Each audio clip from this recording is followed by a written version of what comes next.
नमस्कार। आज हम पढ़ेंगे श्रीमद् भागवत गीता गीता प्रेस गोरखपुर की तृतीय अध्याय की 9वां श्लोक। अब लोग ध्यानपूर्वक सुने। व्याख्या। जगार्थत कर्मणोत्सत्र गीता के अनुसार कर्तव्य मात्र का नाम यज्ञ है। यज्ञ शब्द के अंतर्गत यज्ञ, दान, तप, होम, तीर्थ, सेवन, व्रतों, वेदायन आदि समस्त शारीरिक, व्यवहारिक और परमार्थिक क्रियाएं आ जाती है। कर्तव्य मानकर किए जाने वाला व्यापार, नौकरी, अध्यय, अध्यापन आदि सब शास्त्रों विहित कर्म का नाम भी यज्ञ है। दूसरे को सुख पहुंचाने तथा उनका हित करने के लिए जो भी कर्म किए जाते हैं वे सभी यज्ञार्थ कर्म है। यज्ञार्थ कर्म करने से आसक्ति बहुत जल्दी मिट जाती है तथा कर्मयोगी के संपूर्ण कर्म नष्ट हो जाते हैं। अर्थात वे कर्म स्वयं तो बंधनकारक होते नहीं, प्रस्तुत पूर्व संचित कर्म समूह को भी समाप्त कर देते हैं। वास्तव में मनुष्य की स्थिति उसके उद्देश्य के अनुसार होती है, क्रिया के अनुसार नहीं। जैसे व्यापारी का प्रधान उद्देश्य धन कमाना रहता है, अंत वास्तव में उसकी स्थिति धन में ही रहती है और दुकान बंद करते ही उसकी वृत्ति धन की तरफ चली जाती है। ऐसे ही यज्ञार्थ कर्म करते समय कर्मयोगी की स्थिति अपने उद्देश्य परमात्मा में ही रहती है और कर्म समाप्त करते ही उसकी वृत्ति परमात्मा की तरफ चली जाती है। सभी वर्णों के लिए अलग अलग कर्म है। एक वर्ण के लिए कोई कर्म सधर्म है तो वही दूसरे वर्ण के लिए विहित ना होने से परधर्म अर्थात अन्यत्र कर्म हो जाता है। जैसे भिक्षा से जीवन निर्वाह करना ब्राह्मण के लिए तो सधर्म है पर क्षत्रिय के लिए परधर्म है। इसी प्रकार निष्काम भाव से कर्तव्य कर्म करना मनुष्य का सधर्म है और सकाम भाव से कर्म करना परधर्म है। जितने भी सकाम और निषिद्ध कर्म है वे सब के सब अन्यत्र कर्म की श्रेणी में ही है। अपने सुख, मान, बड़ाई, आराम आदि के लिए जितने कर्म किए जाए वे सब के सब भी अत्यंत कर्म है। अंत छोटा से छोटा तथा बड़ा से बड़ा जो भी कर्म किए जाए उसमें साधक को सावधान रहना चाहिए कि कहीं किसी शर्तों की भावना से तो कर्म नहीं हो रहा है। साधक उसी को कहते हैं जो निरंतर सावधान रहता है। इसलिए साधक को अपनी साधना के प्रति सतर्क जागरूक रहना ही चाहिए। अन्यत्र कर्म के विषय में दो गुप्त भाव। एक, किसी के आने पर यदि कोई मनुष्य उसके प्रति आइए, बैठिए आदि आदर सूचक शब्द का प्रयोग करता है पर भीतर से अपने में सज्जनता का आरोप करता है, अथवा ऐसा कहने से आने वाले व्यक्ति पर मेरा अच्छा असर पड़ेगा, इस भाव से कहता है तो इसमें स्वार्थ की भावना छिपी रहने से यह अन्यत्र कर्म ही है, यज्ञार्थ कर्म नहीं। 2, सत्संग सभा आदि में कोई व्यक्ति मन में इस भाव को रखते हुए प्रश्न करता है कि वक्ता और श्रोतागण मुझे अच्छा जानकर समझेंगे तथा उन पर मेरा अच्छा असर पड़ेगा, तो यह अनंतर कर्म ही है, यथार्थ कर्म नहीं। तात्पर्य यह है कि साधक कर्म तो करे पर उसमें स्वार्थ, कामना आदि का भाव नहीं रहना चाहिए। कर्म का निषेध नहीं है, प्रस्तुत सकाम भाव का निषेध है। साधकों को भोग और ऐश्वर्य बुद्धि से कोई भी कर्म नहीं करना चाहिए, क्योंकि ऐसी बुद्धि में भोगा शक्ति और कामना रहती है, जिससे कर्मयोग का आचरण नहीं हो पाता।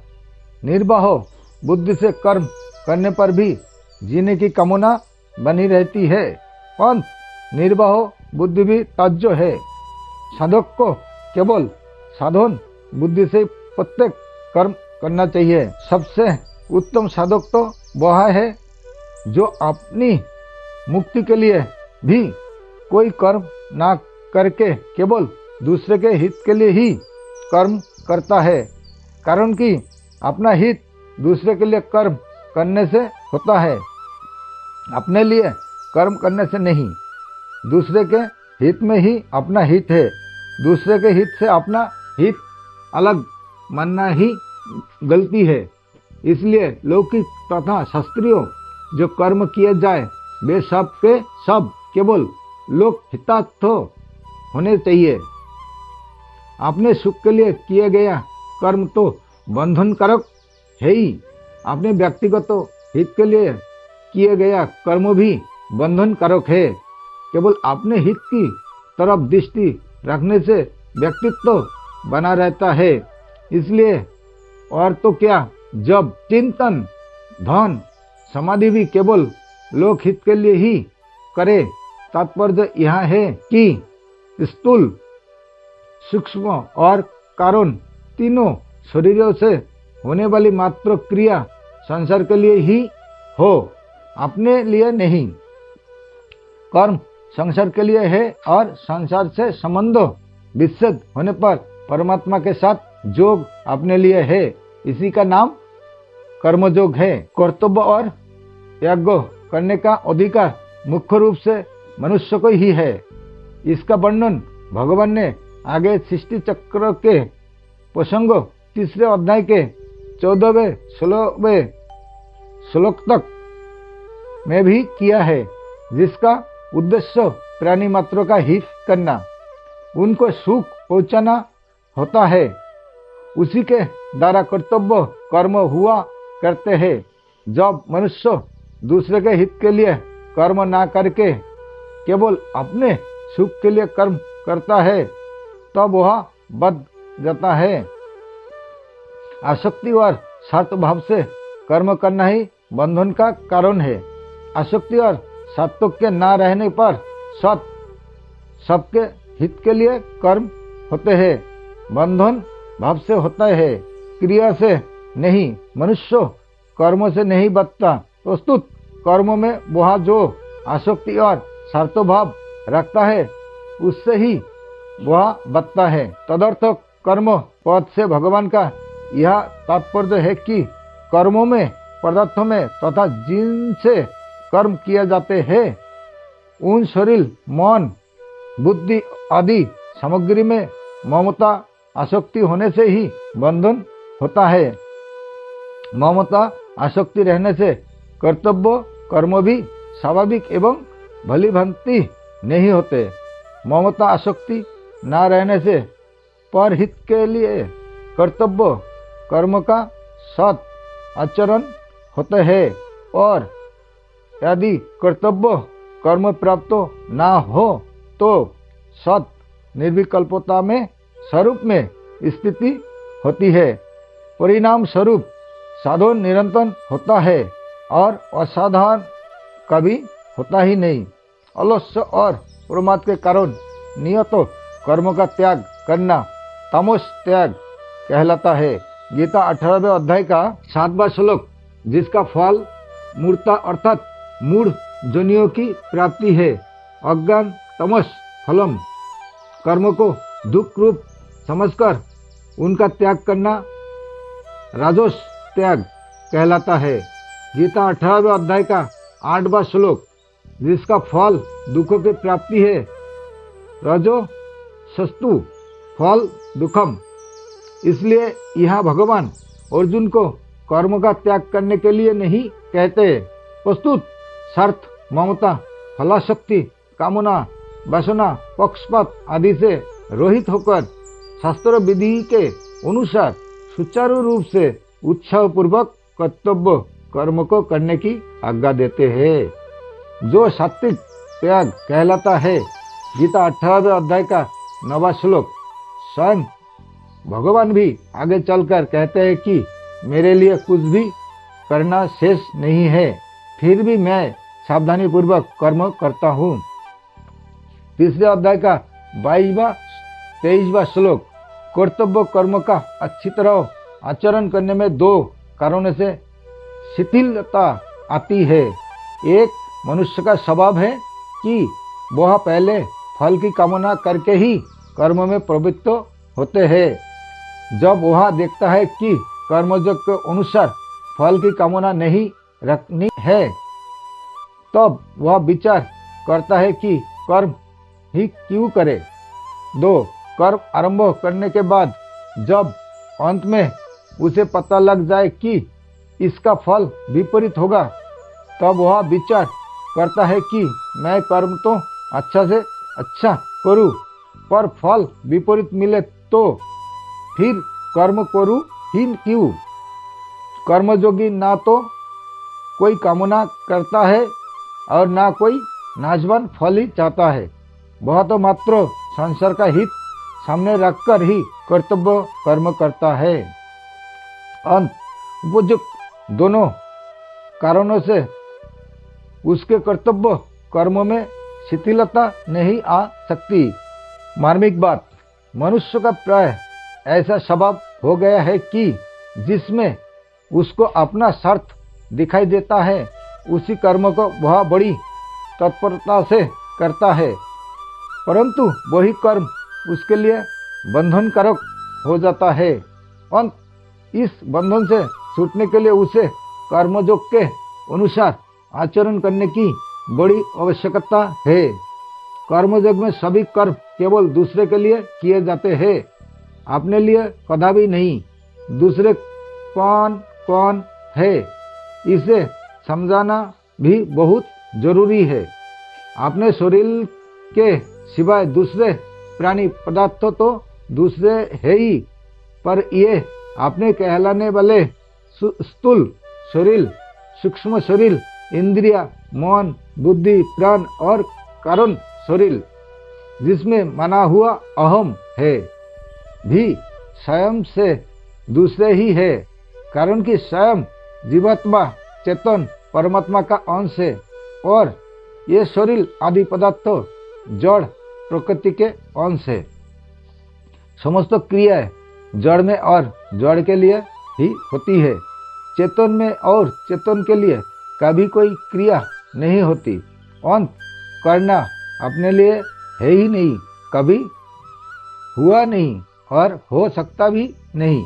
हाँ, संसार से मिले हुए इन शरीर आदि जड़ पदार्थों के चेतन जितने अंश में मैं, मेरा और मेरे लिए मान लेता है, उतने अंश में उसका स्वभाव अपने लिए करने का हो जाता है।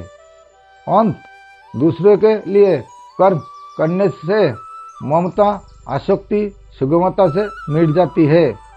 शरीर की अवस्थाएं बचपन, जवानी आदि बदलने पर भी मैं वही हूँ, इस रूप से अपनी एक निरंतर रहने वाली सत्ता का प्राणी मात्र को अनुभव होता है। इस अपरिवर्तनशील सत्ता अपने होने पर कि परमात्मा के साथ सत एकता है और परिवर्तनशील शरीर, इंद्रिया, मन, बुद्धि आदि की संसार के साथ सत एकता है। इसमें हमारे द्वारा जो भी क्रिया की जाती है वह शरीर, इंद्रिया आदि के द्वारा ही की जाती है, क्योंकि क्रिया मात्र का संबंध प्रकृति और प्रकृति जन्य पदार्थों के साथ है, स्वयं अपने स्वरूप के साथ नहीं। इसलिए शरीर के संबंध के बिना हम कोई भी क्रिया नहीं कर सकते। इससे यह बात निश्चित रूप से सिद्ध होती है कि हमें अपने लिए कुछ भी नहीं करना है। जो कुछ करना है संसार के लिए ही करना है, कारण कि करना उसी पर लागू होता है जो स्वयं कर सकता है। जो स्वयं कुछ कर ही नहीं सकता, उसके लिए करने का विधान है ही नहीं। जो कुछ किया जाता है संसार की सहायता से ही किया जाता है। अंत करना संसार के लिए ही है। अपने लिए करने से ही मनुष्य कर्मों से बचता है। विनाशी और परिवर्तनशील शरीर, इंद्रिया, मन, बुद्धि आदि के साथ अपने अविनाशी और अपरिवर्तनशील स्वरूप का कोई संबंध नहीं है। इसलिए अपना और अपने लिए कुछ भी नहीं है। शरीर आदि की सहायता के बिना हम कुछ नहीं कर सकते। इसलिए अपने लिए कुछ भी नहीं करना है। अपने सत स्वरूप में कभी कोई कमी नहीं आती और कभी आए बिना कोई इच्छा नहीं होती। इसलिए अपने लिए कुछ भी नहीं चाहिए। इस प्रकार जब क्रिया और पदार्थों से सर्वथा संबंध विच्छेद हो जाता है जो वास्तव में है, तब यदि ज्ञान के संस्कार है तो स्वरूप का साक्षात्कार हो जाता है, और यदि भक्ति के संस्कार है तो भगवान में प्रेम हो जाता है। परिशिष्ट भाव मनुष्य कर्म करने से नहीं बचता, प्रस्तुत अनंतर कर्म करने से अर्थात अपने लिए कर्म करने से बचता है। गीता इसी अध्याय का 13वां श्लोक अंत पदों का तात्पर्य है अपने लिए कुछ नहीं करना है। मनुष्य कर्म बंधन से तभी मुक्त हो सकता है जब वह संसार से मिले हुए शरीर, वस्तु, योग्यता और सामर्थ्य बल संसार की ही सेवा में लगा दे और बदले में कुछ न चाहे। कारण कि संसार हमें वह वस्तु दे ही नहीं सकते जो हम वास्तव में चाहते हैं। हम सुख चाहते हैं, अमरता चाहते हैं, निश्चयता चाहते हैं, निर्भयता चाहते हैं, स्वाधीनता चाहते हैं, परंतु यह सब हमें संसार से नहीं मिलेगा। प्रस्तुत संसार के संबंध विच्छेद से मिलेगा। संसार से संबंध विच्छेद के लिए यह आवश्यक है कि हमें संसार से जो मिला है उसको केवल संसार की ही सेवा में समर्पित कर दे। संबंध पूर्व श्लोक में भगवान ने कहा कि याज्ञ, कर्तव्य कर्म के अतिरिक्त कर्म बंधन कारक होते हैं। अंत इस बंधन से मुक्त होने के लिए कर्म का स्वरूप से त्याग ना करके कर्तव्य बुद्धि से कर्म करना आवश्यक है। आप कर्मों की आवश्यकता को पुष्ट करने के लिए और भी हेतु बताए हैं। नमस्कार, आज के लिए यहाँ तक है।